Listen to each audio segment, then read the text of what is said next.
Muy buenas tardes para todos y todas. Les damos una cordial bienvenida al Centro de Formación y Acción Social Fray Gabriel Gutiérrez Ramírez, OFM de la Comunidad Franciscana, provincia de la Santa Fe, y la Universidad de San Buenaventura. Bienvenidos a su diplomado en Espiritualidad Franciscana. Recuerden que estamos en el tema número 12. En esta tarde vamos a trabajar la teología de la creación, la relación de San Francisco y los franciscanos con la naturaleza y la ecología. En esta tarde nos acompaña Fray Michael Patrick Moore, OFM, es religioso franciscano argentino, licenciado en Filosofía por la Universidad del Salvador, Buenos Aires, y doctor en Teología por la Pontificia Universidad Gregoriana de Roma. Actualmente es profesor ordinario de la Universidad Católica de Córdoba e invitado de la Universidad Centroamericana José Simón Cañas y de la Universidad Católica de Bolivia. Forma parte de la Comisión Directiva de la Sociedad Argentina de Teología y del grupo de teólogos asesores de la CLAR. Dicta cursos en el CEVITEPAL del CELAN. Sus intereses en la investigación y publicación se centran en cuestiones fronterizas de teología fundamental, cristología, ecoteología, franciscanismo y diálogo con la literatura. Fray Michael, gracias por acompañarnos, por haber aceptado estar en esta noche con nosotros y le doy la bienvenida. Muchas gracias, Miguel. Muchas gracias a la Universidad San Buenaventura por la invitación. Muy buenas noches a todos y a todas, hermanos y hermanas. Un gusto estar compartiendo este rato de reflexión con todos ustedes. Mientras tanto, te voy pidiendo, Miguel, que me permitas compartir pantalla porque voy a pasar un PowerPoint. Perfecto. Ya está, Fray Michael. Bien, y una pregunta antes de comenzar. ¿Suelen hacer una pausa o hacemos la hora y media corrido con las preguntas al final? ¿Cómo suele ser? Normalmente hacemos una hora corrida y al final las preguntas. La última Perfecto. media hora es un espacio de diálogo, de conversación, de aportes, de preguntas, de aquello que nos llamó la atención.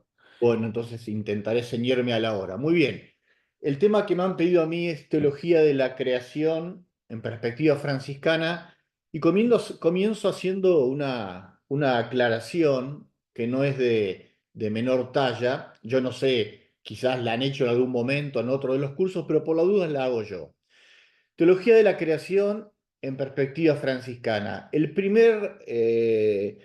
La primera parte de la frase quizás no reviste mayores problemáticas. Hablar de la teología de la creación es lo que en un lenguaje más formal se llama la protología, es decir, el estudio de los inicios de la creación, la relación del creador con las criaturas. Teología de la creación habla de eso. Ahora, se problematiza un poquito más cuando hablamos de teología de la creación franciscana o en perspectiva franciscana, porque ¿qué es lo que queremos decir?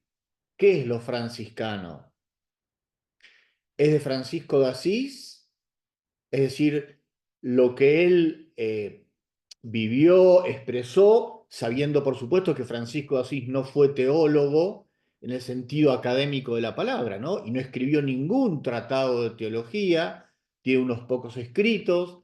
Entonces, cuando decimos teología de la creación en perspectiva franciscana, ¿estamos haciendo referencia a Francisco de Asís, que no fue teólogo, o a los teólogos que suelen llamarse de la segunda generación franciscana, entre los cuales están San Buenaventura, Escoto, Olivi, Occam, Peckham, Juan de la Royelle, Alejandro de Ailes, es decir, todos estos teólogos ya, filósofos y teólogos, que durante el siglo XIII y XIV sistematizaron algo de las intuiciones de Francisco y algo de lo que ellos traían de las otras escuelas o del background filosófico que tenían.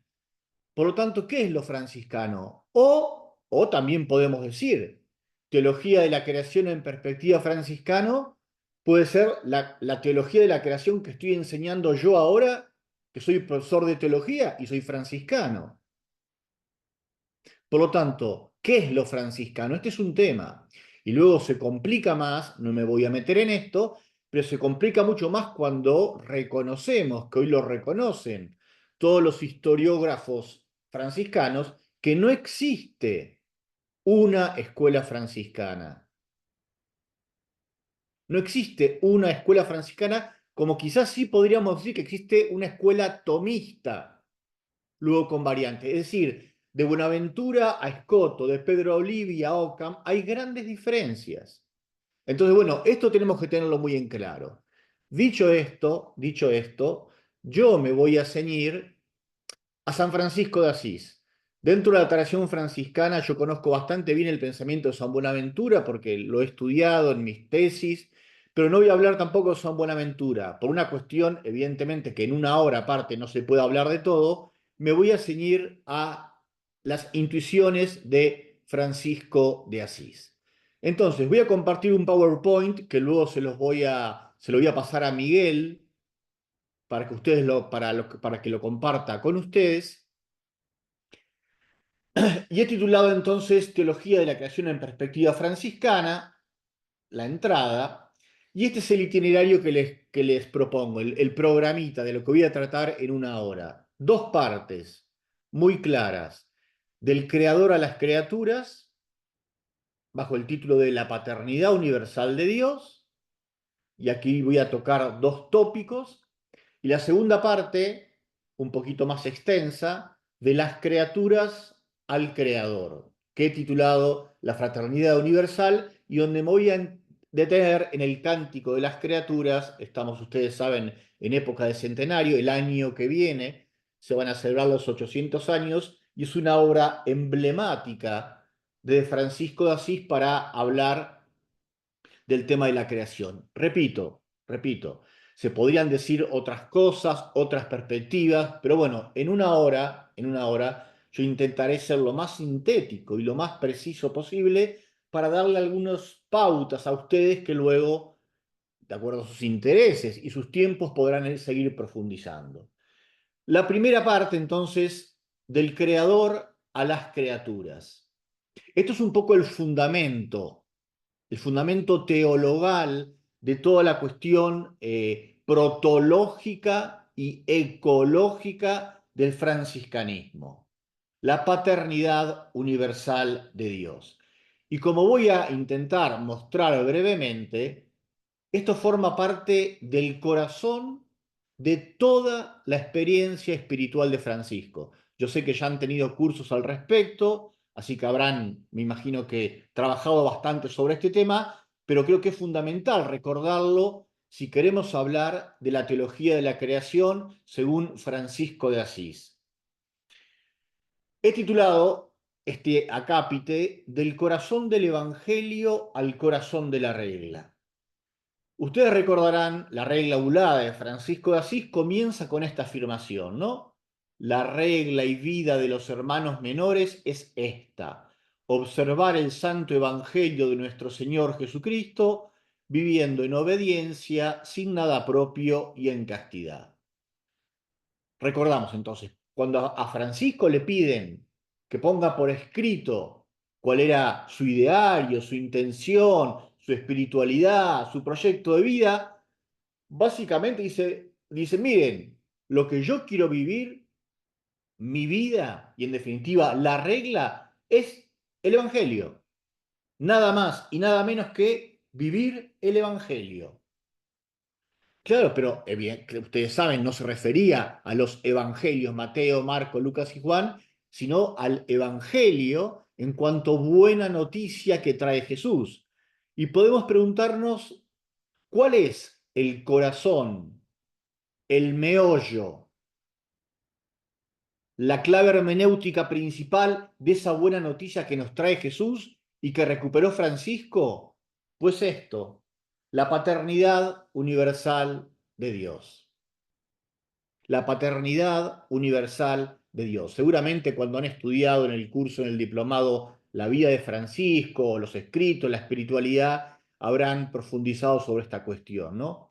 Francisco recupera en el medioevo, y subrayo recupera, porque no inventa nada, sino que recupera en una iglesia y una espiritualidad feudal que hacía de Dios un señor feudal, un Quirios, un Pantocrator todopoderoso.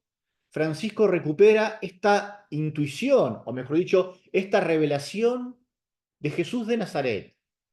Dios es ante todo Padre, Abba, un papá bueno. Imagínense todo lo que implica esto, ¿no? A nivel teológico. Yo le digo la metáfora, Dios ante todo es un papá o una mamá amorosa, bueno, todo lo que implica. No es un juez, no es un mago, no es un señor feudal, etcétera, etcétera. Dios es ante todo un padre. Entonces, cuando hablamos del tema de la teología de la creación y hacemos referencia al creador, la primera categoría que nos viene a la mente es el tema de padre. Y fíjense que yo puse con cursiva lo de universal, porque aunque suene un poco osado, si me permiten decirlo, Francisco recupera la intuición de la paternidad según Jesús, pero lo que le agrega, diría yo, agrega a Jesús lo de la universalidad.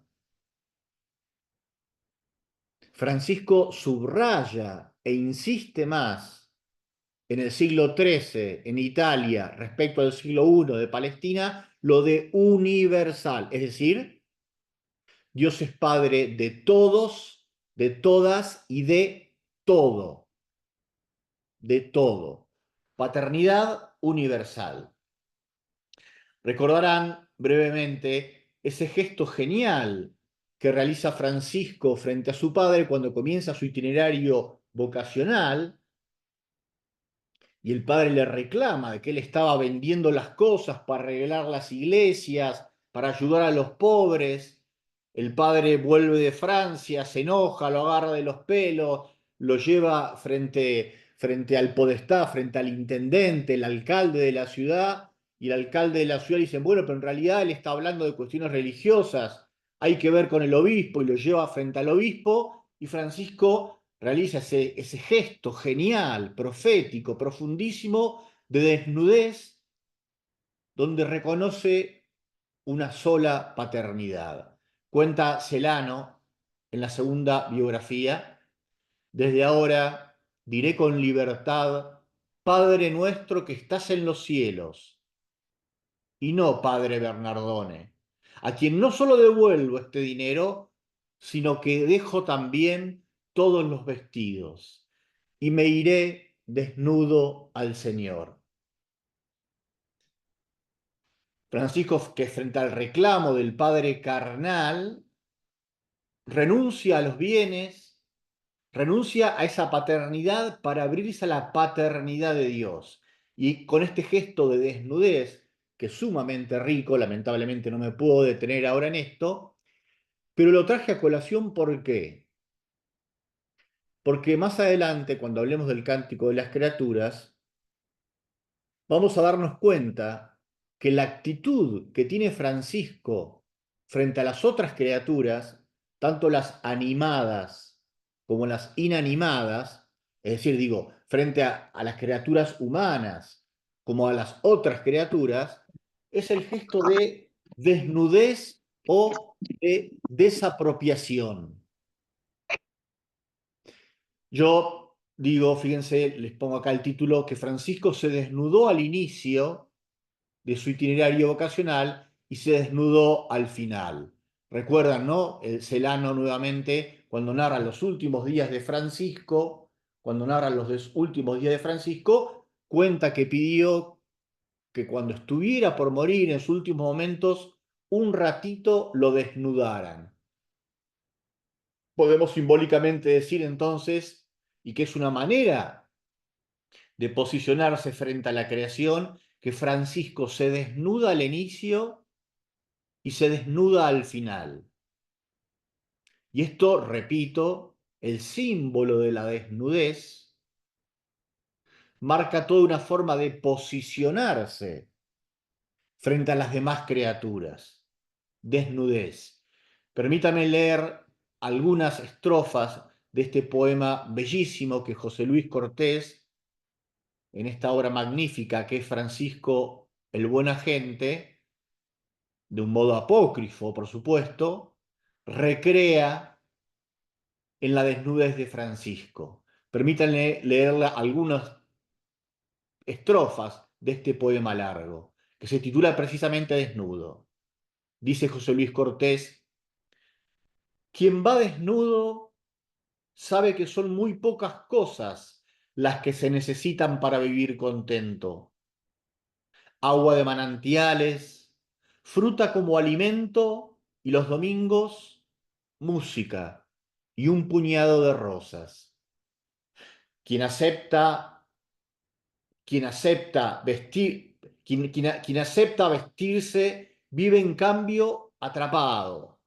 Cuantas más cosas tiene, tanto más necesita. Para guardar los trajes, un candado precisa y luego necesita defender el candado. Si vas desnudo, hijo, sin nada entre las manos, tú serás tu riqueza, y al no haber qué robarte, no tendrás enemigos, sino que en todas partes y entre todos los hombres encontrarás hermanos. Manda, en fin, que te entierren cuando tu cuerpo muera desnudo, ya del todo, igual que las simientes, y tu carne de tierra viva se hará otra vez viviente con la lluvia templada de cada primavera. ¿Es Francisco de Asís un visionario o es nada más que un loco y un demente?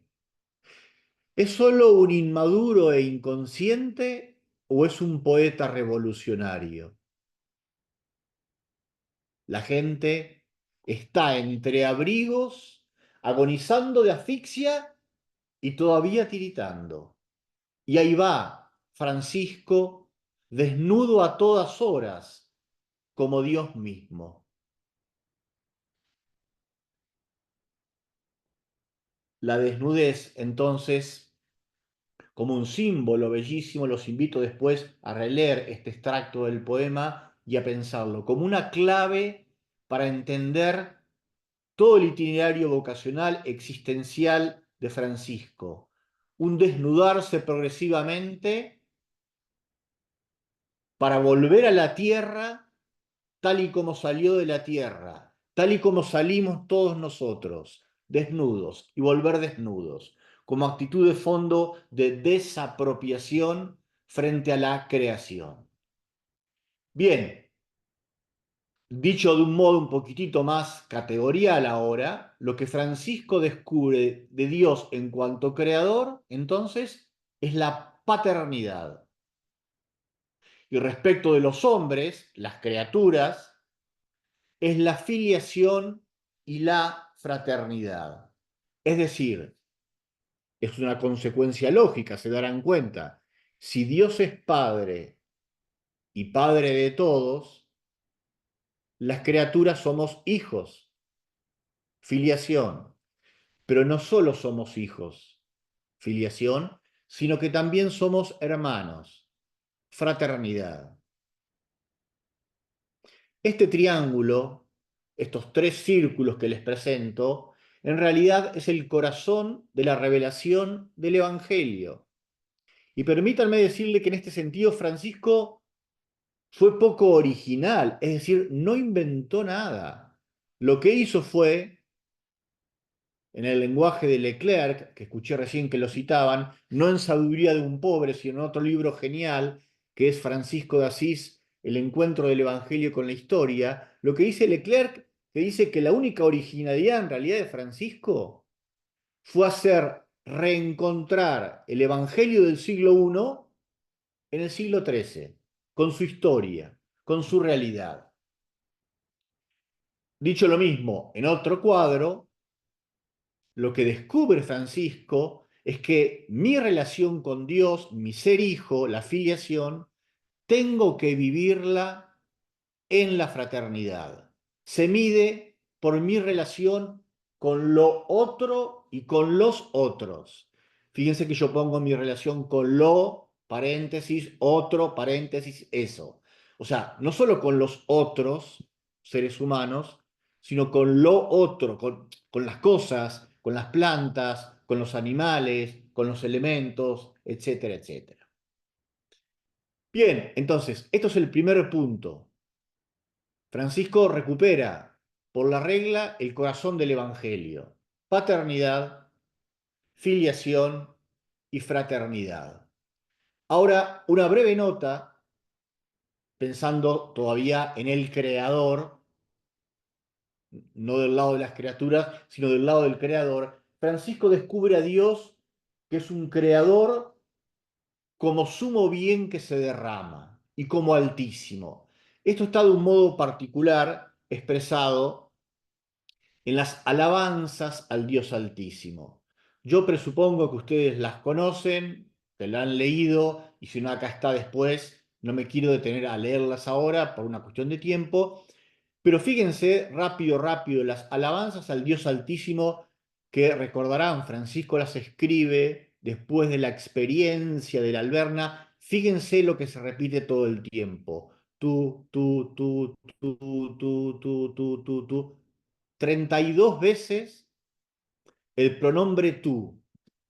Cuando Francisco intenta decir quién y cómo es Dios, balbucea, balbucea, de una y de otra manera.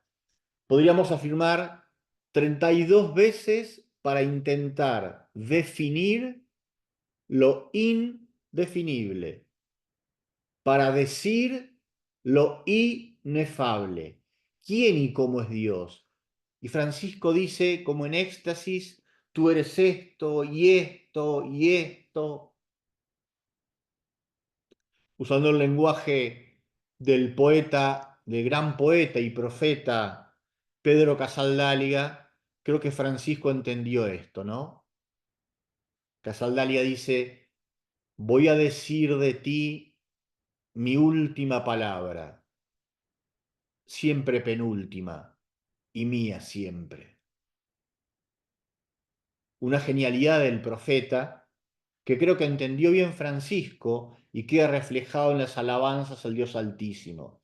El poeta dice, bueno, voy a decir, a ver, mi última gran cuestión, mi última gran obra, lo definitivo, bueno, esto es la definición, y entre paréntesis aclara, bueno, pero en realidad nuestras palabras sobre Dios, sobre el misterio, siempre son nuestras y siempre son penúltimas. Es decir, siempre son relativas, precarias, corregibles, perfectibles, titubeantes, metafóricas, analógicas, intuitivas y perspectivistas, mías siempre.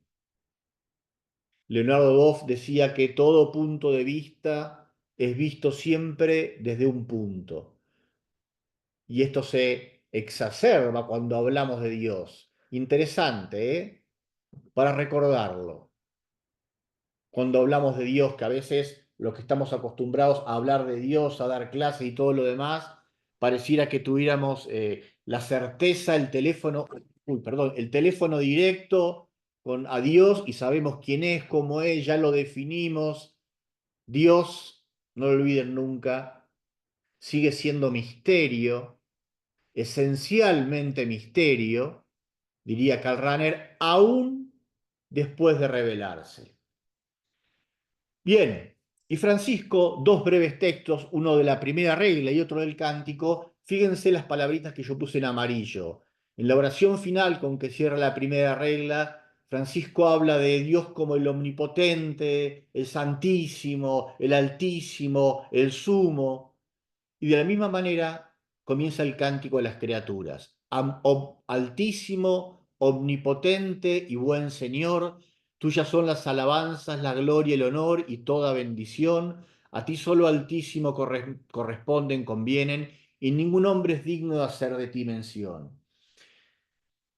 Me detengo un momento en estas primeras líneas del cántico de las criaturas, porque fíjense que Francisco por una parte habla de Dios como altísimo, omnipotente, remarcando la grandeza, la trascendencia, la inmensidad, y luego la cercanía y buen Señor.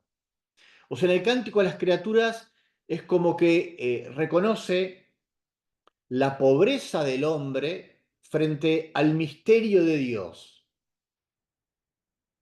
ningún hombre puede nombrarte, pero todas las criaturas quizás sí. Y marca la tendencia entre la trascendencia, los dos primeros epítetos, altísimo y omnipotente, la trascendencia de Dios, y luego buen Señor. Las dos cosas que hay que mantener, ¿no? Que hay que mantener siempre en la teología de la creación. Dios es el totalmente otro, altísimo, sumo, perfecto y a la vez cercano, buen Señor. Un Dios que es cercano no solo por la encarnación, sino previamente por la creación.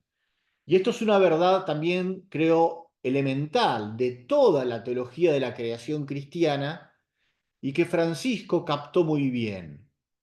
Fíjense, la teología de la creación se basa en esta afirmación que yo puse aquí, perdón, en latín, en celeste, creatio ex amore et continua. ¿Qué quiere decir esto? Creación desde el amor y continua. Probablemente quien estudió teología de ustedes habrá escuchado la frase la creación ex nihilo, es decir, la creación de la nada. Y esto es verdad. Dios crea de la nada. Es decir, antes de la creación no había nada salvo Dios.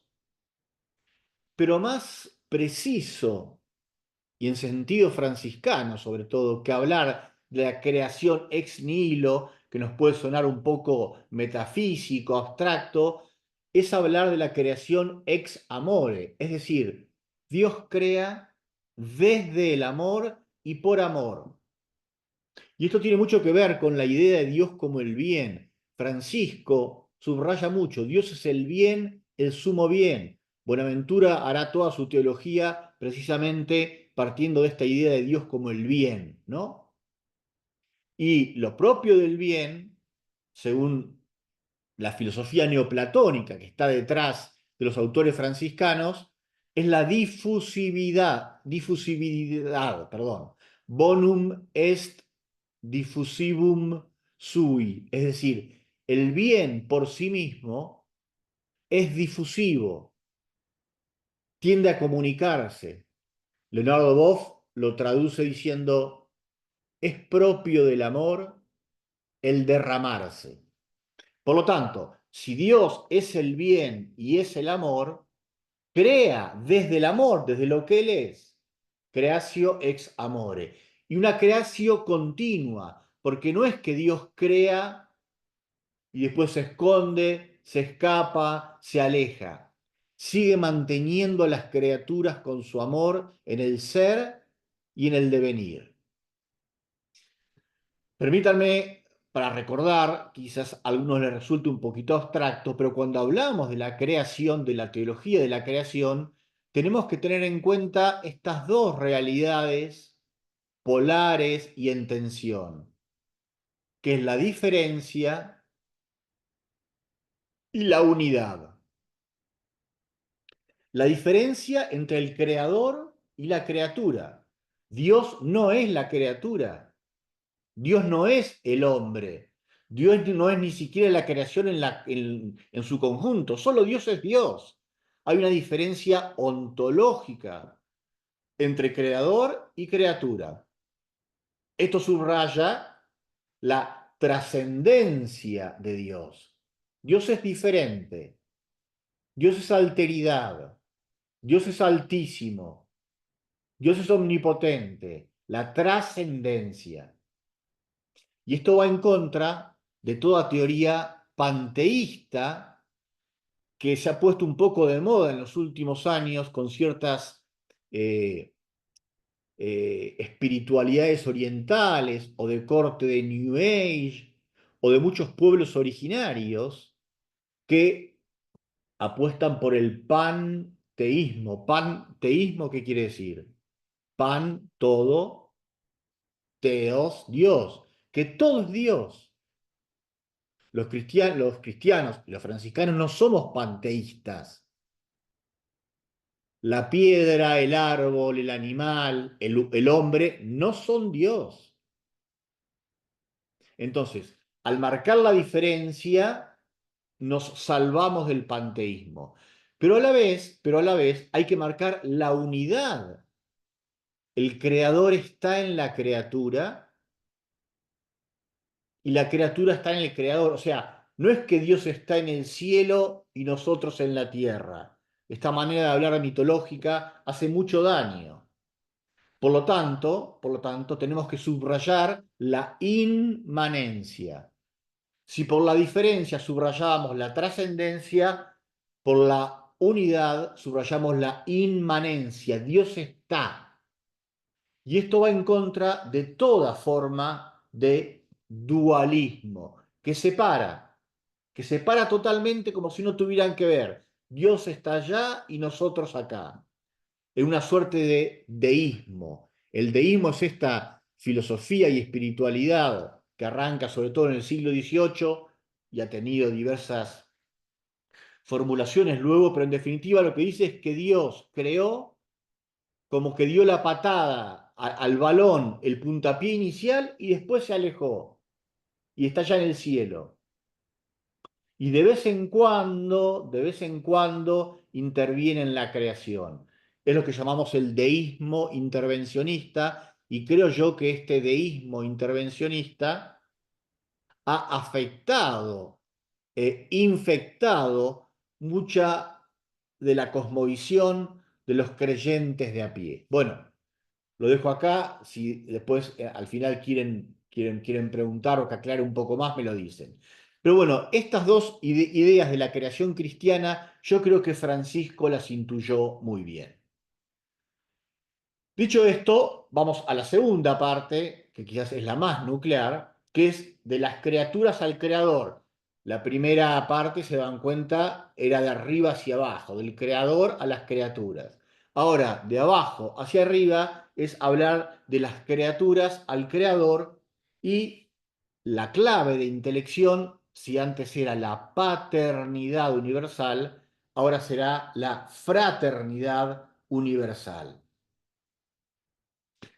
Entonces, lo primero, muy breve, creo que hay que recuperar en Francisco algo que ha recuperado después el otro Francisco, el de Roma, tomando por supuesto como gran fuente de inspiración a Francisco de Asís, que es lo que yo llamo una cosmovisión o un cosmosentir en clave relacional. Todos ustedes seguramente habrán leído el Laudato Si y recordarán que una especie de leitmotiv que se repite a lo largo de toda la encíclica y de muchos textos posteriores del Papa Francisco es: todo está relacionado, todo está conectado. Esto es una de las ideas más importantes de la ecoteología actual y Francisco, sin ser teólogo, era un ecologista avant la lettre, antes de que se hablara de estas cosas. Retomando las dos ideas, fíjense que les decía, la paternidad universal que lleva a la fraternidad universal, y esta fraternidad universal lleva a repensar y resentir, cabeza y corazón, repensar y resentir una nueva cosmovisión o un nuevo cosmosentir, donde Dios, el hombre y la naturaleza están relacionados, interconectados. A eso hace la alusión las flechitas de acá, ¿no? Dios, hombre y naturaleza están interconectados. Y esto lleva a una actitud ecológica, ecoteológica, que yo defino como una nueva manera de habitar la casa común en el espíritu con mayúscula desde la relación de cuidado y el cuidado de la relación. Por esta cuestión de que todo está conectado, todo está relacionado. Y respecto del ser humano, que es lo que más nos interesa a nosotros, porque somos humanos, Esto se implica, en perspectiva franciscano, un cambio de lugar cósmico, digo yo.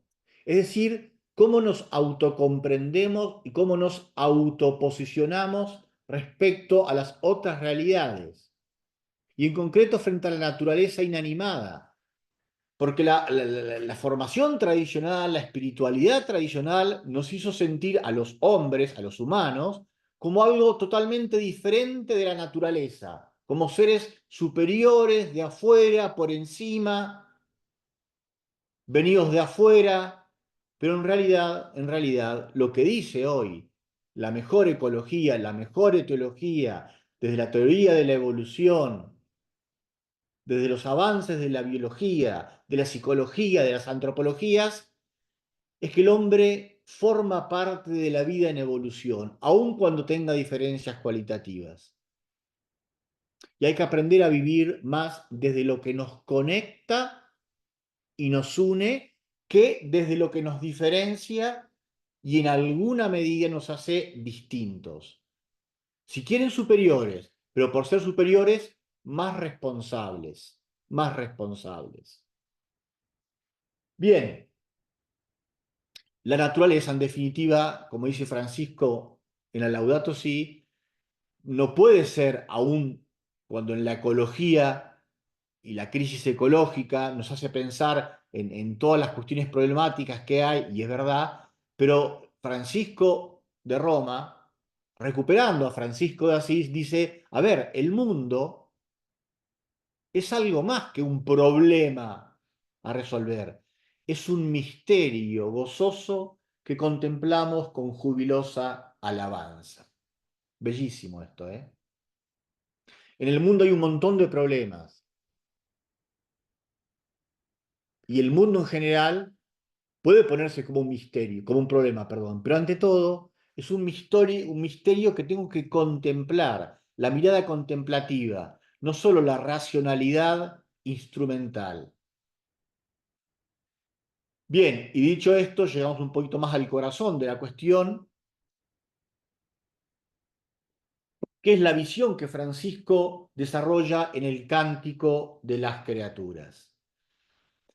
El Cántico de las Criaturas también doy por supuesto que lo conocen, que lo han leído más de una vez, no me voy a detener a leerlo ahora, porque no me daría el tiempo, pero simplemente les pido que fijen la atención un momento en la división que hice yo, fíjense, versículo 1-2, espacio, versículo 3 al 9, espacio, y del 10 al 13, espacio. ¿Por qué? Porque acá, como voy a decir enseguida, en los primeros versículos Francisco habla de Dios. En la segunda parte habla de las criaturas inanimadas, la naturaleza si quieren. Y en la tercera parte habla de el hombre. Dios, mundo, hombre. Y termina con la invitación a las laudes total. Bien, sí me interesa subrayar, quizás para quien no conocen tanto, decir unas palabras sobre el contexto redaccional del Cántico de las Criaturas. Es decir, cuándo, cómo se compuso, porque son más que cuestiones de geográficas, históricas. Francisco escribe el Cántico de las Criaturas en medio de su noche oscura. Es un canto de alabanza en medio de una crisis, de una oscuridad, la noche del alma y la noche de los sentidos. Durante los 2 últimos años, en la gran crisis que sufre Francisco de Asís, me imagino que han hablado de esto, si no, al final me lo preguntan. La gran crisis profundísima de Francisco de Asís durante los 2 últimos años al menos, quizás un poco más, 4 o 5 años, que Francisco viene mal, en crisis, tentado. A mí me gusta decir, Francisco está herido en el cuerpo y en las ilusiones. Herido en el cuerpo por las enfermedades, por las llagas, y herido en las ilusiones por la gran decepción que le estaban produciendo los hermanos que ya no querían vivir el estilo de vida tal cual él lo había propuesto 20 años atrás. Esto queda genialmente retratado en uno de los textos más bellos y más dramáticos, según mi concepción, que es La florecilla de la perfecta alegría. Bien, cronológicamente hablando, ustedes saben, Francisco muere en el 1226, el cántico se escribe en su mayor parte en el 1225, salvo la estrofa que habla del tema del perdón, que es unos meses antes de morir, y la última estrofa de la muerte que le agrega en los últimos días. Probablemente fue escrito en la capilla de San Damián. Está la mayor parte del cántico de las criaturas. Pero a ver, lo que más me interesa subrayar acá, Todejo, es que el cántico de las criaturas es un canto a la vida, al Dios de la vida, al Dios de la vida y a la vida de Dios, pero dentro de un momento, de un escenario de muerte, de negatividad, de dolor, de oscuridad. Fíjense la paradoja, ustedes saben que Francisco cuando escribe el cántico ya estaba prácticamente ciego. Canta a la belleza de una creación que ya no ve. Un cántico en la noche, en espacio de crucifixión, digo yo, apenas amenazado por la resurrección. Y Francisco sale de su dolor, de su angustia, se descentra en la alabanza. Y así Francisco exorciza la angustia y surge esta poesía, este poema, este cántico. Abro un paréntesis. Yo tengo un texto escrito sobre esto, después se lo voy a pasar a Miguel también por si quieren después profundizarlo, donde digo muchas de estas cosas y algunas más. Bien, esto es el contexto redaccional del cántico, que es importante.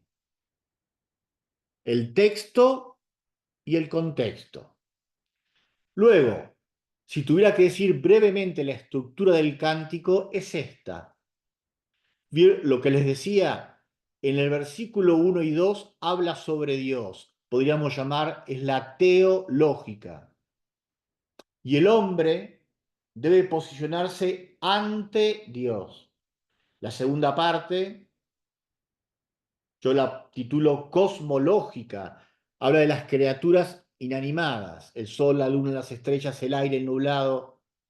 El hombre entre las criaturas, no sobre, entre las criaturas. Y la última parte, la antropológica, el hombre con el hombre. Fíjense, esto es una interpretación mía, puede gustarle o no, pueden compartirla o no, pero la divido en una teológica, cosmológica y antropológica, y lo que varía acá son las preposiciones. El hombre está ante Dios, entre las otras criaturas y con el hombre. Esto es la estructura básica entonces.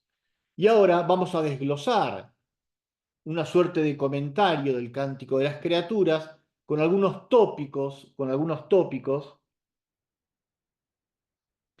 que nos hacen delinear la teología de la creación de Francisco.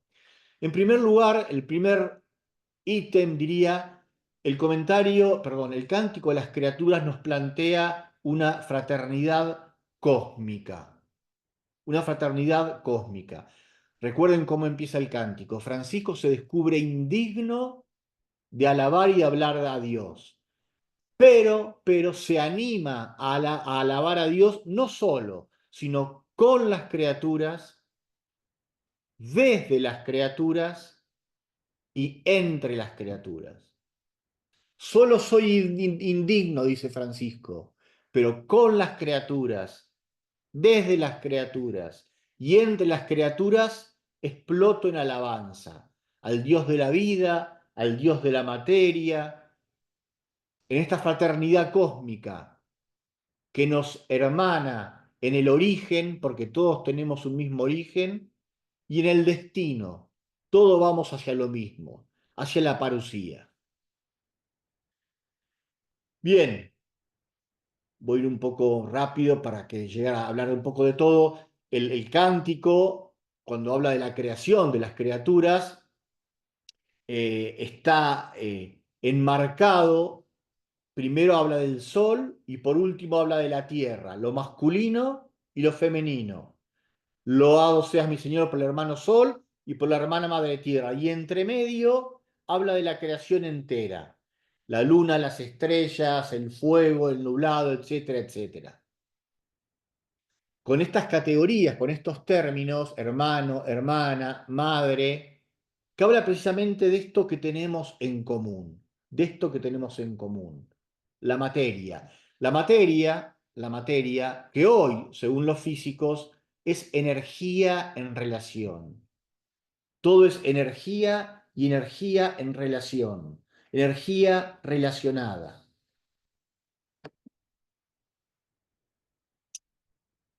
Voy a soltar algunas cositas. Segundo tópico. Lo primero, fraternidad cósmica. Lo segundo, fraternidad minorítica. Esto es muy importante. Acá hay algunos textos que seguramente los habrán leído al estudiar la regla y la espiritualidad franciscana. El tema de la minoridad. Ustedes saben que el nombre que Francisco quiso ponerle a su grupo era hermanos menores, que son dos sustantivos en realidad, ¿no? Es un sustantivo, hace referencia a la esencia, o fraternidad minorítica, aunque minorítica acá tenga el rol de adjetivo, no, pero no importa. Bueno, hermanos y menores. Esto digo porque es importante, porque lo de ser hermanos y menores hace referencia a cómo nos posicionamos frente a los demás y frente a lo demás. No hablé, pero ustedes saben que Francisco, sin usar la categoría, en su fraternidad minorítica, encaja perfectamente en lo que el Papa dice, la ecología integral, es decir, la justicia ambiental más la justicia social, ¿no? Pero bueno, pero cuando Francisco habla de una fraternidad minorítica, habla de un modo de posicionarse frente a toda la realidad, que coloca a los hermanos desde abajo, con los de abajo y para los de abajo. Es una manera de autocomprenderse, relacionarse, que define un estilo de vida. Aún frente a la naturaleza, a las otras criaturas, el franciscanismo nunca es prepotente, por encima de, desde abajo, sirviendo. Esto fue una de las grandes intuiciones, sin lugar a dudas, de Francisco de Asís, que yo lo resumo acá, fíjense, en lo que está en celeste.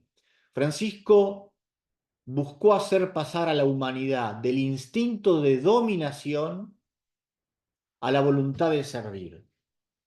Esto es importantísimo, porque el instinto de dominar a los otros, a las cosas, a la naturaleza, tecnocracia, es propio del ser humano, sobre todo del ser humano postmoderno, contemporáneo. Todo el tema de la tecnocracia que denuncia el Papa Francisco. Y Francisco de Asís, durante los 20 años, digamos, de su itinerario existencial, intentó convencer a los hermanos y nos invita hoy a cada uno de nosotros a pasar de esto que está tan arraigado en nuestros corazones, que es el instinto de dominar, instinto, algo como prerracional, a la voluntad de servir, servir a los demás. El tema de la minoridad, muy importante, muy importante. A esto hace referencia en el número 1 también el Papa Francisco en la Fratelli Tutti. Lo dejo. Yo después escribí una especie de decálogo de la minoridad, se me ocurrió a mí como 10 claves de qué significa la minoridad, que lo voy a pasar de largo, se los dejo para que ustedes después quizás vuelvan, lo lean, para tener un poquito más tiempo de comentar el cántico. Este decálogo es una fraternidad de iguales, una fraternidad con privilegiados los más débiles, una fraternidad de comunión en la diferencia, una fraternidad de apuesta y de confianza, una fraternidad sirviendo desde abajo, una fraternidad en la reciprocidad, una fraternidad donde todos somos corresponsables, una fraternidad que necesita encuentros gratuitos, una fraternidad abierta a todos y a todos, y una fraternidad que es realista y a la vez utópica. Esto digo, después es para que lo lean, para que lo mediten y quizás puedan volver en algún momento para discutirlo. El tercer ítem lo califiqué fraternidad universal y pobreza. Esto me parece muy, muy importante. Yo decía que Francisco en el cántico canta, se pone con las cosas y entre las cosas, entre la naturaleza. ¿Y por qué? ¿Cuál es la explicación, digamos, a ver, ontológica y espiritual de por qué el santo se pone así? Es el concepto de la pobreza. Francisco es pobre, es hermano menor y pobre. Pero fíjense la pobreza entendida, no en primer lugar como no tener cosas, austeridad. A mí me gusta mucho la definición que da Leonardo Boff en San Francisco de Asís, Ternura y Vigor, donde dice, es un modo de ser por el que el hombre deja que las cosas sean. Renuncia a dominarlas y someterlas y hacerlas objeto de su voluntad de poder. Renuncia a estar sobre ellas para situarse junto a ellas. Creo que esto es mucho más profundo que la pobreza entendida como un no tener. Ser pobre es dejar que las cosas sean, las cosas y las personas. Mi marido, mi mujer, mis hijos, mis hermanos, mi trabajo, mis mascotas, la realidad, la desapropiación, dejar que las cosas sean, renunciar a lo que decía antes, el instinto de dominar y de poder, no estar sobre los demás, sino junto a los demás, autocomprenderse al lado de. Y como corolario de esto, porque Francisco supo liberarse de ese instinto tan enraizado, que es el dominar y el manipular, Francisco pudo llamar hermana a toda criatura, a toda criatura. La clave del don, restitución, apropiación que atraviesa el testamento, creo que es muy, a ver, nuclear para entender toda la experiencia de Francisco y también su relación con la criatura. Tampoco, no me puedo detener demasiado en esto, si quieren después me lo preguntan, pero la clave del don según el testamento. El Señor me dio a mí, el Señor me dio, el Señor me dio. Si todo es don, no puedo apropiármelo, tengo que restituirlo. Si me apropio, es pecado. Todo pecado es una apropiación y toda apropiación es un pecado. Si todo es don, no me lo puedo apropiar, sino que tengo que restituirlo. Nada de ustedes retengan para ustedes mismos, a fin de que entero los reciba el que todo entero se los da. Carta a la Orden número 29. Restituyan, don, restitución y apropiación. Y de acá, a mí se me ocurre, y en relación a la fraternidad universal y la pobreza, una especie de concepto del pecado ecológico del que habló Francisco, que quería introducirlo en el catecismo. El pecado ecológico, ¿qué sería? Una autoafirmación de lo humano, pero que no respeta y violenta la esfera de la naturaleza creada y o de lo divino. Todo pecado es una autoafirmación contra los demás o sin tener en cuenta a los demás. Repito, todo pecado esconde una autoafirmación excluyente, que no tiene en cuenta a los demás o pasa por encima de los demás. Y en este sentido, el pecado ecológico, digo yo, es cuando el ser humano busca su propio bien, su autoafirmación, pero sin respetar los derechos de las otras criaturas. de las otras criaturas. Tiene que ver también esto con el tema de la pobreza. Y diría, Francisco fue radicalmente pobre para ser plenamente hermano y verdaderamente libre. La pobreza no es lo más importante en la vida de Francisco de Asís. Aquí el gesto, perdón que se me fue el mouse, bellísimo del desposorio con la dama pobreza, ¿no? Pero la pobreza nunca es un fin en sí mismo. Francisco fue pobre para poder ser plenamente hermano, para que nada me obstaculice, se interponga entre vos y yo. Y al no tener nada que defender, cosas, privilegios, situaciones, bienes materiales, Francisco pudo ser libre. Esto es lo que dice de un modo genial y poético José Luis Cortés en el poemita que les leí. Francisco fue radicalmente pobre para ser plenamente hermano y verdaderamente libre. Penúltimo tópico, una fraternidad cuidadora de lo más débil.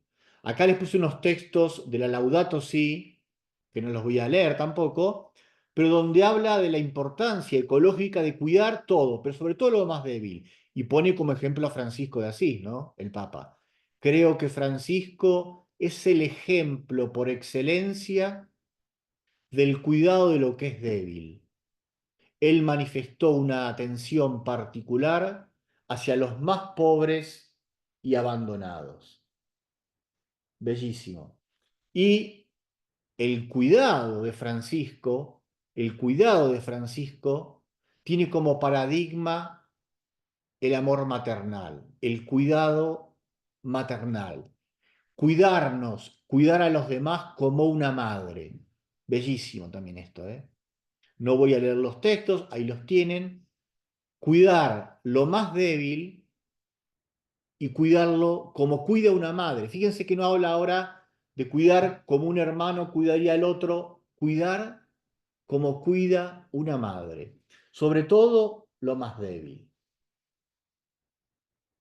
Y el último tópico, fraternidad con la hermana muerte, del que habla en el Cántico de las Criaturas al final. Loado seas, mi Señor, por nuestra hermana, la muerte corporal, de la cual ningún hombre viviente puede escapar. Esta estrofa final del cántico la agregó Francisco en los últimos días, en las, no sé si no tenemos la fecha exacta, ¿no? Pero probablemente en la última semana, seguramente, cuando ya presentía, intuía que se acercaba la muerte y la llama hermana muerte. Hace este gesto genial, simbólico, de pedir que lo desnuden, para que lo reciba desnudo la Madre Tierra, que lo recibió desnudo. Y uno cuando lee y piensa en lo de la muerte de Francisco, que fue una muerte celebrada, festejada, cantando, dice, qué raro, ¿no? Se opone esta muerte teatralizada, festejada, a la muerte de Jesús, que fue dramática, ¿no? Gritando, abandonado. Y acá podemos preguntarnos por qué Francisco recibió así a la muerte y la llamó hermana, hermana muerte. ¿Qué significó? Yo acá, también siguiendo un poco a algunas intuiciones de Leonardo Boff, me animo a decir esto, tres claves de por qué Francisco en el Cántico de las Criaturas llama hermana a la muerte. Por una parte, Francisco vivió incorporando la muerte a la vida. Y esto es verdad, nosotros empezamos a morir cuando empezamos a nacer, cuando nacemos. Y Francisco fue incorporando la muerte, las negatividades, lo problemático, las dimensiones de cruz, lo fue incorporando a lo largo de toda su vida, sobre todo a lo largo de sus 20 años de hermano menor. En segundo lugar, Francisco fue un hombre que amó la vida, lo bueno y lo bello, lo verdadero, pero sabía también que esto bueno, bello, lindo, es apenas un reflejo y una anticipación de lo que vendría en la escatología. Por eso le dice, bienvenida hermana muerte, serás mi Pascua, mi paso, lo que me permitirá gozar en plenitud y ya sin fisuras de lo bueno y de lo bello. Y lo tercero que me animo a decir yo es que como toda su vida fue un desnudarse y un desapropiarse, al final de su vida tampoco quiso apropiarse, aferrarse a la vida, al derecho a seguir viviendo.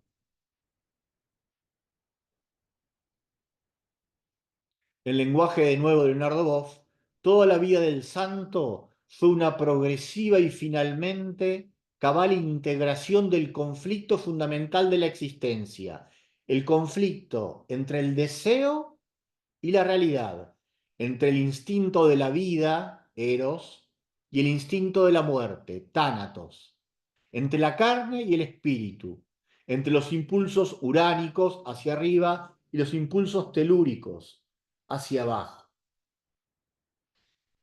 Integrar, algo que nos cuesta mucho a nosotros, ir integrando a lo largo de toda la vida.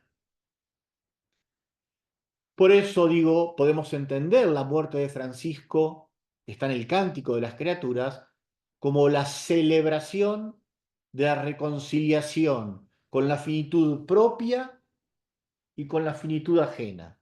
El Cántico de las Criaturas, el símbolo de la teología de la creación franciscana, es un cántico de celebración donde Francisco, después de mucho padecer y mucho gozar también, por supuesto, termina reconciliado consigo mismo, con sus hermanos, con la naturaleza y con Dios. Y por eso estas palabras de Francisco en el Laudato Deum serían también de Francisco de Asís, ¿no? El mundo canta un amor infinito. ¿Cómo no cuidarlo?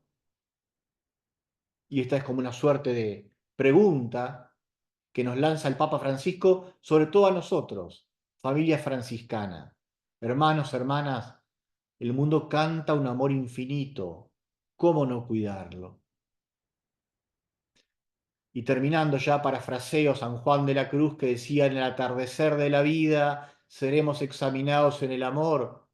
Parafraseando yo diría, en el atardecer de la vida seremos examinados en el cuidado que hayamos tenido respecto de la creación. ¿Cuánto la hemos cuidado? Y termino, sí, con la oración con que cierra este genial libro Cortés, Francisco el Buena Gente, la oración final dedicada a la Pascua de Francisco. Así como quien rega su silencio te ha sido sin hacer daño a la muerte, ciudadano del cielo y de la tierra, cachorro de paloma y de serpiente.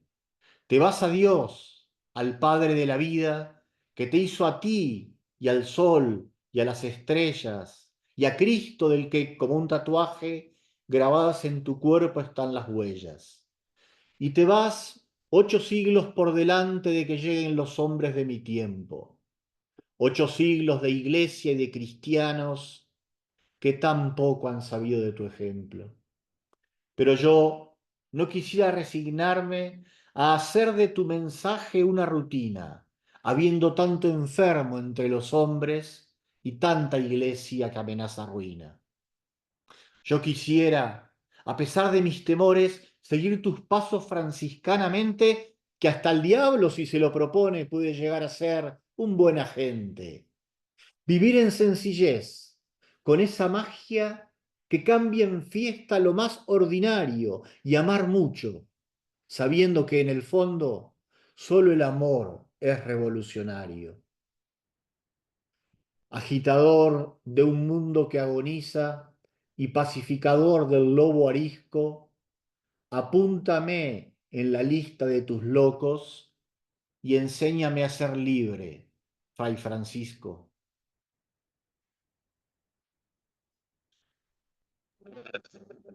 Muy bien, muchas gracias. Creo que una hora exacta, un poco a las apuradas, pero bueno, para que teniendo en cuenta tengamos que tiempo ningún ahora modelo de de familia es dialogar con ecos. cosas que quizás pasé por rápido, profundizar, pero cumplí jesuitamente siendo franciscano los 60 minutos. Así que Miguel, Ay, Michael, muchísimas gracias. De verdad que eh, en Colombia nosotros decimos un maestro para poder manejar el tiempo y recoger tanta información. De verdad, muchísimas gracias. Ha sido un ejercicio bien interesante y como siempre les digo, aquí en una hora no se agota el tema. Este es un tema muy, muy grande, sino que gracias a la maestría de Fray Michael para recogernos todo este en una hora, bueno, creo que ha sido espectacular. Es el momento para preguntar, para dialogar, para conversar. Prendan sus cámaras, que sintamos que estamos acá todos en nuestro salón, que podamos generar ese espacio de conversación con Fray Michael en este momento. Entonces, prendan sus cámaras y bueno, levanten sus manos, aporten, pregunten. Creo que es un momento bien especial y aprovechar que este gran maestro hoy nos acompaña en esta noche. Entonces, ¿quién quiere empezar? Levanten sus manos y empecemos a conversar, a preguntar, a dialogar. Entonces, ¿quién tiene la primera pregunta o alguna nota, alguna observación, algo que aportar? les Muy bien, agradezco que prendan las cámaras porque es lindo verlos, listo. ¿no? Es Claro, eso es hablar a espectacular. una pantalla negra. Claro, Yo no no, conozco a ninguno de ustedes, por lo menos este ratito que tenemos de verlos. sí. ¿Eh? Mientras está la presentación, pues es imposible, pero este es el momento precisamente para conversar. Hermanas Clarisas de Pamplona, entonces pregunta y bienvenidas. Gracias, buenas noches. Como nuestra pregunta sería, ¿cómo colocar en práctica la fraternidad cósmica? Ajá. Qué pregunta, hermana. Bueno, esto es para, no sé si otra charla más, pero miren, a ver, yo lo que puedo decir que para mí, desde que yo empecé a trabajar en estos temas, hace algunos años en la cuestión de ecología, que fue un poco casual, me pidieron seminarios en una universidad, empecé a trabajar en este tema. Yo lo que te diría, personalmente, lo digo como experiencia, para mí lo primero es que tenemos que cambiar el chip nosotros, en nuestra cabeza y en nuestro corazón. ¿Qué quiero decir con esto? Un cosmosentir y un autocomprendernos de distinta manera. Yo no sé ustedes, pero yo siempre me han formado y me he pensado desde la diferencia. Yo no soy una planta, yo no soy un animal, yo soy un ser superior. No desconozco que el ser humano, el varón y la mujer, tienen dones y por lo tanto responsabilidades que no tiene una planta y un animal. Pero yo me puedo relacionar con una criatura desde lo que me diferencia o de lo que tengo en común. Entonces, yo lo que les diría, hermanas, a todos, pensemos, a ver, yo, cuando me pienso, cuando me autopercibo y cuando siento, ¿me siento desde la diferencia, de lo que tengo distinto o desde lo que me acomuna? Por lo tanto, yo creo que lo primero para el tema de la fraternidad cósmica es pensar, rezar, cómo me autocomprendo yo. Eso se me ocurre. Porque lo demás es secundario, o sea, yo no voy a dar recetas prácticas ni de cuestiones ecológicas, ni de nada. Pero yo creo que el tema de la fraternidad cósmica es autopercibirnos, descubrirnos, sentirnos y luego actuar en consecuencia desde lo que tenemos en común. Venimos de unas mismas manos y vamos a unas mismas manos, por unos mismos caminos. Muchas gracias. Rodrigo, Sí, buenas noches, Fray Michael. Muchas gracias por su excelente charla. Yo quisiera preguntar, es decir, Francisco es como ante todo muy eclesial, habla de la iglesia siempre, siempre a los pies de la iglesia. Y bueno, en ese cuerpo místico, Cristo es la cabeza y nosotros somos sus miembros. pero él también con la naturaleza está muy integrado. Quisiera preguntarle si esa naturaleza también está integrada en ese cuerpo místico. Bueno, y como de qué manera mira uno lo que las plantas, los animales, mm, la, aquellas, aquellas criaturas diferentes al hombre, como integradas en ese cuerpo místico. Gracias, Ray Michael. Bueno, gracias, Rodrigo. A ver, haría una, primero, sin duda Francisco fue un hombre muy eclesial y lo que lo distinguió de otros movimientos pauperísticos de la época fue su inserción en la iglesia. Me imagino que ustedes habrán tenido algún curso de movimientos prefranciscanos, pero ustedes saben que Francisco, cuando intenta volver a la sencillez del Evangelio, hay muchos otros grupos de laicos y del bajo clero que buscan lo mismo, los humillados, los de la Lombardía, los cátaros, los valdenses, pero lo que le permite a Francisco subsistir es su eclesialidad, sin lugar a dudas. Pero a la vez quiero, permítame también, esto un poco entre paréntesis, Francisco fue un hombre enormemente eclesial, pero a la vez enormemente convencido de lo que quería. Es decir, Francisco también supo ponerse frente al Papa y al cardenal que le dijeron, cuando le dijeron, che, esta regla es muy difícil, lo que vos pedís, esto no se puede, que muy... Y Francisco se opuso, o sea, se confrontó también con la jerarquía y dijo, miren, si ustedes me dicen que yo no puedo vivir esto, porque la regla es muy estricta, me están diciendo que el evangelio es imposible. O sea, ¿a qué quiero ir con esto? A que tenemos que tener en claro que la eclesialidad no es servilismo, porque Francisco opta por el Evangelio en la iglesia, pero no opta por la iglesia, opta por el Evangelio, que es distinto, o sea, por el proyecto de Jesús. Entonces, yo mi respuesta no sería, o sea, Rodrigo, por la línea de pensar a las criaturas en el cuerpo místico de la iglesia, sino pensar a la naturaleza en el cuerpo de Dios. Elizabeth Johnson y alguna otra autora de las ecoteologías actuales hablan de la creación como del cuerpo de Dios, no la iglesia, sino que la creación toda es parte de. Yo creo que habría que incorporarla desde ahí, ¿no? Francisco no lo pensó, por supuesto, desde el cuerpo místico, la naturaleza en el cuerpo místico de Cristo, que sería la iglesia, no lo pensó por ahí, yo tampoco lo pensaría, sino como que el cuerpo, perdón, que el mundo, la naturaleza, es el cuerpo de Dios. Y en esta línea termino. Una de las claves más interesantes para pensar para mí esto es, no sé si habrán escuchado hablar del panenteísmo, no panteísmo.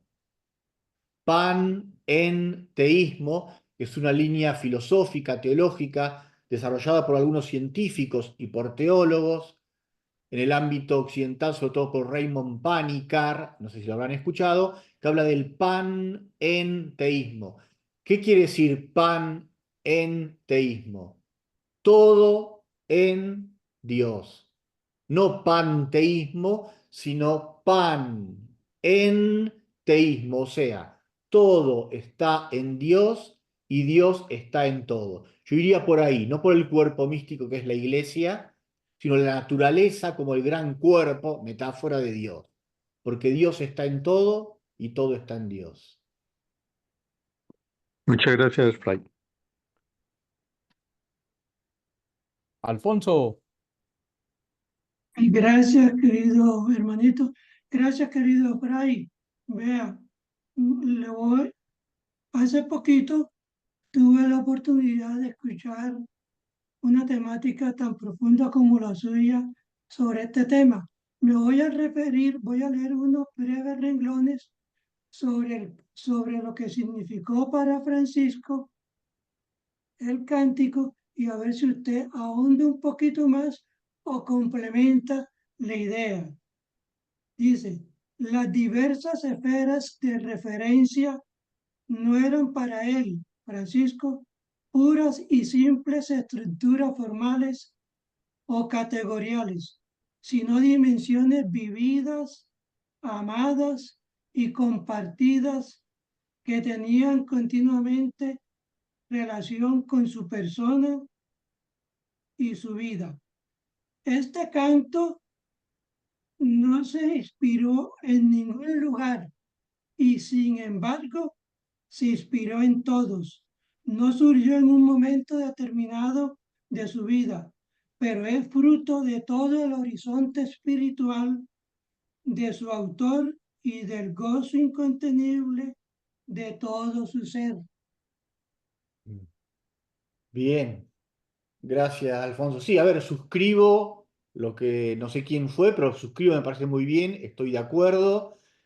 Eh, yo les decía, fíjense que cuando yo hablé de la cronología, que el cántico está escrito en el 1225, evidentemente ahí se plasma, pero lo que es una experiencia, estoy de acuerdo, se va gestando a lo largo de toda su vida y se plasma en los 2 últimos años. A mí me gusta decir, lástima que no tenemos tiempo, ¿no? Pero a mí me parece muy significativa una de las experiencias iniciales en el itinerario de Francisco, que los biógrafos lo ponen rezándole frente al Cristo de San Damián con la pregunta, ¿quién eres tú y quién soy yo? ¿No? O sea, la pregunta, ¿quién es Dios y quién es el hombre? Esa pregunta acompaña a Francisco durante 20 años. Y la respuesta de quién es Dios y quién es el hombre, y se agrega ahora quién es la naturaleza, se da al final del camino, con el cántico a las criaturas, con las alabanzas del Dios Altísimo, con las marcas de las llagas. O sea, la letra del cántico está al final, pero la experiencia se va gestando, va fraguando a lo largo de 20 años. Y es verdad, lo que yo intentaba decir, también estoy de acuerdo en que no es una cuestión de estructuras formales, sino de un sentipensar relacional donde los tres grandes temas de toda cosmovisión, Dios, el hombre y el mundo, o si quieren la naturaleza, están relacionados. Y también Francisco esto lo va fraguando durante todo su itinerario. Y como un modo de autocomprenderse y autoposicionarse que tiene mucho que ver con la pobreza entendida como desapropiación. Desapropiarse de Dios, desapropiarse de su vida, desapropiarse de las cosas y al final desapropiarse del proyecto de la orden. Que esto es la gran crisis de Francisco, ¿no? En los últimos años, cuando la orden se le va de las manos. Ya no puede apropiarse ni de lo que el Señor le reveló. Gracias, querido hermanito. Muy bien, ¿alguna otra pregunta, otra inquietud, otro aporte para que vayamos cerrando, por favor?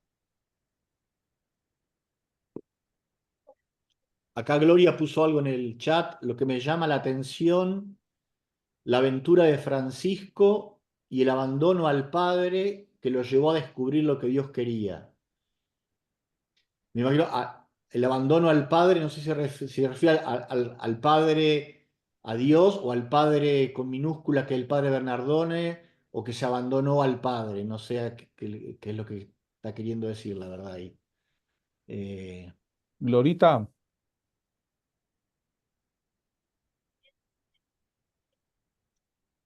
Glorita, por ahí está Glorita. Porque bueno, a ver, sin lugar a duda, Francisco abandonó al padre, a Pedro Bernardone, y se abandonó Al Padre. al Padre Dios, ¿no? O Sí. sea, las dos cosas se pueden entender, ¿sí? Las hermanas creo que levantaron la mano ahí, ¿no? Hermanas Clarisas, Es- ahí las escuchamos. sí, yo quería hacer un pequeño ahí como comentario sobre, ¿no?, el despojo que hizo nuestro padre San Francisco, ¿no? Me llevaba a pensar o lo único del despojo, el inicio y el final que el padre nos proponía, ¿no? Con ese despojo que tuvo durante toda su vida, esa muerte a este mundo para él poder festejar esa muerte final que ya fue la celebrada, ¿no?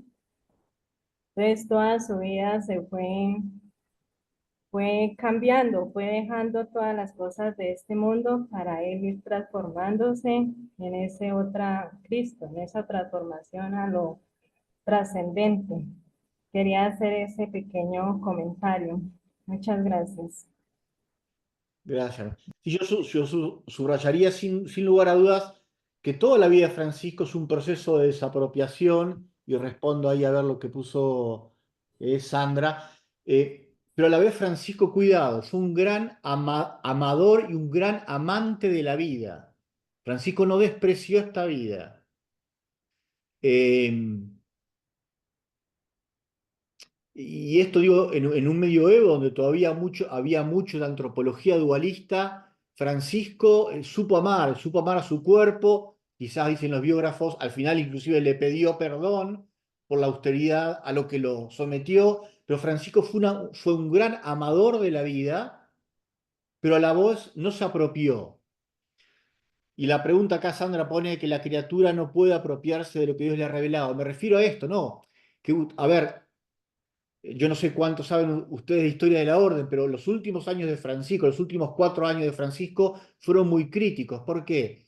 Es el proceso de institucionalización de la orden. En los últimos años de Francisco empiezan a entrar muchos sacerdotes, curas que se hacen frailes, gente de dinero, gente con poder, teólogos que ya tienen carrera, que tienen un estatus, y por lo tanto toda esta gente, primero la cantidad y la calidad, como dirá la parábola de perfecta alegría, ya somos tantos y tales que vos no nos hace falta, ¿no? La perfecta alegría. Entonces, Francisco siente que lo que Dios le reveló, que sea hermano, menor, que vive de determinada manera, después de 20 años se les va de la mano. Porque los frailes, muchos frailes, quieren vivir de otra manera, ya más acomodados, buscando puestos de poder, cierta estabilidad, quieren estudiar para predicar, porque de hecho va cambiando la época, es una época muy difícil, una tensión muy difícil. Entonces, lo que yo decía, respondiéndole a Sandra, que Francisco al final, lo que él descubre que Dios le reveló cómo vivir, ni de eso se apropia, ni de su proyecto de vida. O sea, que es lo que se narra de una manera genial en Sabiduría de un Pobre. Ustedes hicieron relación al principio. Ese libro es una joya, es una maravilla, es una belleza literaria, teológica y espiritual, donde precisamente Leclerc narra la gran crisis de Francisco al final de su vida, cuando tiene el último gesto de pobreza de Francisco, ¿cuál es, diría yo? No entregar la vida, sino entregar la orden. Ok, esto es de Dios, no es mío. Sandra, Escribí y luego hablé. Fray, es que quiero entender un poquito más. Ya comprendo en el contexto que se explica esa frase, pero también quisiera entender un poquito cómo diferenciar eso. O sea, porque por ejemplo no decir, es que Dios lo ha revelado y podría sonar como a falta de humildad en algún momento, pero cuando tú dices, eso es como apropiarse de lo que Dios le ha revelado, entonces me genera a mí como un espacio para la reflexión que quisiera comprender un poquito más. Si me hago entender como esa sensación de dicotomía que se crea en mi interior, Sí, es o no, que o no me sí, expreso. sí, no, creo que te entiendo, Sandra. Es una cuestión muy profunda, pero fíjense, es esto. Francisco en el Testamento, que lo escribe al final de su vida, cuando hace la retrospectiva, dice, el Señor me reveló que, y después que el Señor me reveló que debía vivir con los hermanos, bla, bla, bla. O sea, Francisco descubre que Dios le pidió esto. Francisco descubre que Dios le pidió que en una iglesia medieval, decadente, en un sistema feudal, jerárquico, de vasallaje, él hiciera la revolución desde abajo, sirviendo, con relaciones de igualdad, libertad, bla, bla, bla. Ese era el proyecto de lo que Dios le pedía. Pero al final, a lo que voy, a ver, lo digo de otra manera. Lo que Francisco descubre como desapropiación es que tiene que soltar. A ver, los que son madres y padres, llega un momento en la vida que a tu hijo vos le decís, esto es lo mejor, va, y tenés que soltar. a riesgo de que puedan equivocarse. El padre de la parábola del hijo pródigo. Esto es, soltar, desapropiarse en ese sentido. Francisco al final, de hecho ustedes saben, ya no es más el ministro general, ¿no? Deja el poder en mano de otro. Él es referencia carismática, pero no es el que manda, digamos, el jefe, pero sigue siendo el referente espiritual. Y al final es esto, es soltar, soltar, bueno, a ver, yo no soy Dios, diría Francisco. Estoy poniendo palabras que Francisco no dijo, ¿no? Pero en definitiva, yo no soy Dios. Dios me pidió esto, pero ahora, bueno, comencemos, hermanos. Dios a mí me llevó por acá, yo hice esto, bueno, ahora les toca a ustedes. Las palabras que ponen también a geógrafos en la época de Francisco. A eso se refiere, que es la experiencia más profunda y más honda. Porque durante 20 años Francisco, o sea, dedicó toda su vida, su mejor vida, su juventud, su madurez, la dedicó a esto. Y al final de su vida Francisco prueba la amargura de que muchos hermanos ya no quieren vivir lo que él vive. Eso es lo que narra la florecilla de la perfecta alegría, ¿no? Vuelve a la porciúncula de noche y dice, no, andate, no hay lugar para vos, no te conocemos, no te queremos. Desapropiación. Pero es muy importante y entiendo que te resulte, si querés, tensionante, Sandra, interesante para que lo sigan pensando, porque es la desapropiación al final de la vida de aquello en lo cual vos pusiste todas tus ganas, todo tu esmero. Hago el paralelo nada más, no me puedo extender, pero Jesús de Nazaret y su propuesta del reino. ¿Qué pasó al final? La gente no lo aceptó. Jesús de Nazaret murió crucificado, solo, frustrado, me animo a decir, históricamente fracasado, y entregó en tus manos encomiendo mi espíritu. O sea, no es que renunció, lo que yo prediqué, el reino estaba mal, pero Jesús al final de su vida también tiene como que entregar en este sentido, desapropiarse. Y bueno, y después estamos hoy nosotros, gracias a que después de la muerte y resurrección de Jesús, surgió todo lo que surgió, ¿no? Pero al final de su vida, Jesús sufre un fracaso paralelo en este sentido al de Francisco de Asís, o mejor dicho, al revés. El fracaso de Francisco de Asís y el tener que dejar, largar, soltar, paralelo a lo que le pasó a Jesús.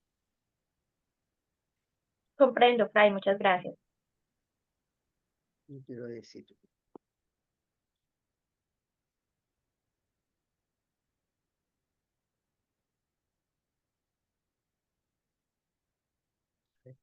temas que padre. ¿Alguna otra pregunta? Bueno, muchísimas gracias, Ray Michael. De verdad que ha Y sido... creo que Joaquín me parece que estaba levantando la Joaquín, mano. su micrófono está cerrado, Joaquín. Sí, muy buenas noches. Gracias por esa gran, espectacular charla. Yo creo que fue infinitamente espectacular, es lo que puedo decir, pero tengo un tema que no es fácil como de asumir ni de explicar y a uno le toca entenderlo. Es el de la minoridad y como usted hizo un decálogo de los temas que para entender la minoridad, porque pues uno sabe que el primer personaje que practicó la minoridad fue Jesucristo, porque se desprendió de su estado divino para volverse, a venirse a vivir acá con nosotros y a someterse a todo lo que se sometió. Igualmente hizo Francisco en algunos temas, pero nos explicaban, por otro lado, que la humildad y la pobreza no es el significado exacto de la minoridad bien entendida, sino las actuaciones no sé, yo quería como que me ampliara un poquito esa parte, ya que usted tiene ese tema tan importante como es el decálogo. Sí, gracias, Joaquín. A ver, mi primera respuesta es yo después los invito, ahora yo le voy a pasar el PowerPoint a Miguel para que se los mande a ustedes de alguna manera, para que ahí, leyéndolo, yo creo que vas a entender mejor. Pero a ver, el tema de la minoría en Francisco, dos cosas. En primer lugar, el concepto minor, tiene un significado y una referencia social y teológica. y las dos son importantes. Social, ¿por qué? Porque en el medioevo, dicho un poco a las rápidas, la sociedad estaba dividida entre los mayores y los menores. La palabra menor tiene un contexto social. Cuando Francisco dice soy hermano menor, para nosotros hoy no significa nada, porque en Colombia, en Argentina, la sociedad no está dividida entre mayores y menores. Ahí sí. Entonces, el concepto que Francisco usa, hermano menor, tiene una connotación social. Menores eran los trabajadores, el bajo clero, los empleados, y mayores eran los obispos, los abades, los señores feudales, los reyes, por supuesto, mayores y menores. Por lo tanto, cuando Francisco usa la palabra menor, está haciendo una opción de clases. Aunque le suene mal a los oídos, es una opción de clase sociológica, pero también tiene un fundamento teológico. ¿Cuál es? Jesús lavando los pies a los discípulos, que Francisco lo repite muchas veces en sus escritos. O sea, Jesús es el primer servidor, como bien decías vos, Joaquín, que por la kenosis se anonada y desde abajo lava los pies. Por tanto, hoy, y termino con esto, digo, ¿qué puede significar para nosotros la minoridad? Primero, nos hace replantearnos con qué estrato de la sociedad estamos identificados, con quién nos identificamos, seamos laicos o religiosos, con qué socialmente, dónde nos ubicamos, y luego, desde donde seamos laicos o religiosos, cómo me posiciono frente a los demás, a mi marido, a mi hijo, a mi amigo, a mi hermano, a mi hermana, desde abajo. Dicho de otra manera, con la frase que usé durante mi reflexión, de liberarnos del instinto de dominar, que todos lo tenemos. Dominar, poder, a servir. Desde abajo, como el menor. Muchísimas gracias, Fray. Excelente. Le Muy agradezco bien. mucho.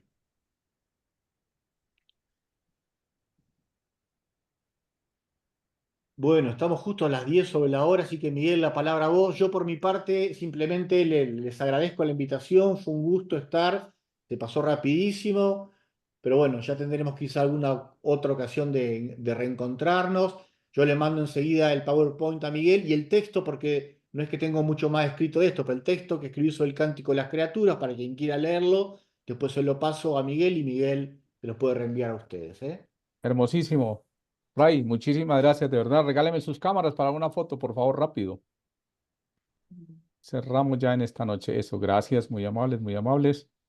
Les voy a pedir, como siempre, tener la mejor sonrisa para esta cámara. Yo sé que es difícil a esta hora, pero deben estar súper cansados. Una sonrisa, por favor, gracias. Muy amables, del grupo Aquí son número las 10 de 2. la noche, más tarde todavía, así que son las 10 Dios de la noche. santo, yo lo sé, yo lo sé.